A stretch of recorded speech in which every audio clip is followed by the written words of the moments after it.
जय जिनेंद्र। महावीर जयंती की सभी को शुभकामना, मंगल कामना।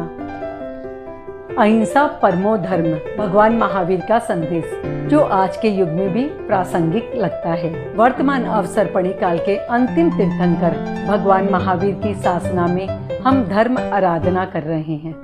महावीर जयंती का पर्व सकल समाज में बड़े उत्साह से मनाया जा रहा है। भगवान महावीर के जीव ने सम्यक्त प्राप्ति के बाद 27 भव किए। ऐसा नहीं है कि भगवान महावीर के जीव ने 27 ही भव किए थे, अनेक भव किए थे, लेकिन गणना सम्यक्त प्राप्ति के बाद के भव की आती है।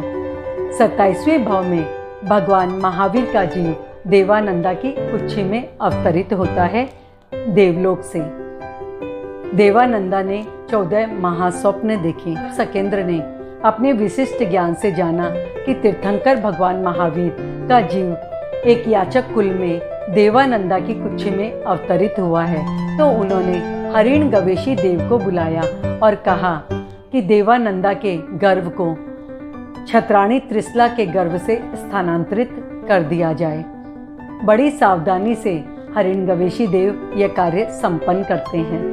महारानी त्रिशला ने 14 महास्वप्न देखे। देवानंदा ने स्वप्नों को जाते हुए देखा। स्वप्न देखकर महारानी त्रिशला भाव विभोर हो जाती है, हर्ष विभोर हो जाती है। महारानी ने स्वप्नों के बारे में राजा सिद्धार्थ को बताया। राजा सिद्धार्थ ने स्वप्न पाठकों को बुलाया और सपनों के रहस्य के बारे में जानकारी प्राप्त करनी चाहिए। स्वप्न पाठकों ने एक मत से कहा, आपके घर में एक भव्य आत्मा का जन्म होने वाला है जो स्वयं अपना कल्याण करेगा और विश्व का कल्याण करने वाला होगा, जो स्वयं तरेगा और लोगों को तारने वाला होगा, लोगों का तारणहार बनेगा। राजा सिद्धार्थ और रानी त्रिशला प्रसन्न हो जाते हैं। राजा सिद्धार्थ ने अपने पूरे नगर में मिठाइयाँ बंटवाई, खुशियाँ मनाई। रानी बड़ी जागरूकता से अपने गर्भ का पालन करने लग जाती है। एक बार गर्भ काल में भगवान महावीर के जीव ने सोचा कि मेरे हलन चलन से मेरी माता को कष्ट होता होगा और उन्होंने हिलना डुलना बंद कर दिया। रानी बेचैन हो जाती है। राजा सिद्धार्थ चिंतित हो जाते हैं। जब महावीर ने अपने विशिष्ट ज्ञान से ये देखा कि मेरे हलन चलन न करने से मेरी माता को कष्ट हो रहा है, तो उन्होंने हलन चलन प्रारंभ कर दिया। माता त्रिशला आश्वस्त हो जाती है कि उनका गर्भ सुरक्षित है। उसी वक्त भगवान महावीर ने गर्भस्थ काल में ही ये प्रतिज्ञा की कि जब तक मेरे माता पिता जीवित रहेंगे मैं दीक्षा ग्रहण नहीं करूंगा, मैं उनके कष्ट का, उनके दुख का कारण नहीं बनूंगा। गर्भकाल पूरा होता है। चैत्र शुक्ला त्रयोदशी के दिन उत्तरा फाल्गुनी नक्षत्र में माता त्रिशला ने एक तेजस्वी पुत्र को जन्म दिया। जन्मोत्सव मनाने के लिए 56 दिक् कुमारियां आती हैं, देवता आते हैं। जन्मोत्सव की खुशी पूरे राज्य में क्षत्रिय कुंड ग्राम में मनाई जाती है। सकेंद्र स्वयं आते हैं और बालक को लेकर मेरु पर्वत पर जाते हैं, उनका जलाभिषेक करते हैं और बालक का प्रतिरूप माता त्रिशला के पास रख देते हैं।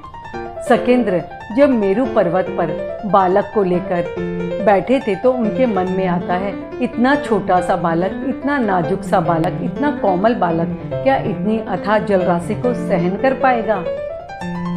भगवान महावीर ने अपने अवधि ज्ञान से इंद्र के मन की शंका को जान लिया और अपने बाएं पांव के अंगूठे से मेरु पर्वत को कंपायमान कर दिया। सकेंद्र ने अपने विशिष्ट ज्ञान से जान लिया कि भगवान अपने अनंत बली होने की सूचना दे रहे हैं। अथाह जलराशि से भगवान महावीर का अभिषेक किया जाता है। उसके बाद सकेंद्र महावीर को के पास सुलाकर आ जाते हैं। राजा सिद्धार्थ और रानी त्रिशला ने प्रमुदित मन से बालक का नामकरण संस्कार किया। राजा सिद्धार्थ ने कहा, जब से ये बालक महारानी के गर्भ में आया हमारे धन धान्य में वृद्धि हुई, हमारे राज्य में सुख शांति में विकास हुआ और हमारा यश वैभव आसपास के गणराज्यों में बहुत अधिक बढ़ा है। इसलिए बालक का नाम वर्धमान रखा जाता है। सभी ने एक मत से उस नाम को स्वीकार किया। भगवान महावीर के जन्म के साथ ही तीनों लोगों में क्षण भर के लिए अद्भुत शांति व्याप्त हो गई। नारकी के जीवों ने क्षण भर के लिए सुख का, शांति का अनुभव किया, ये होता है तीर्थंकर के जन्म का प्रभाव।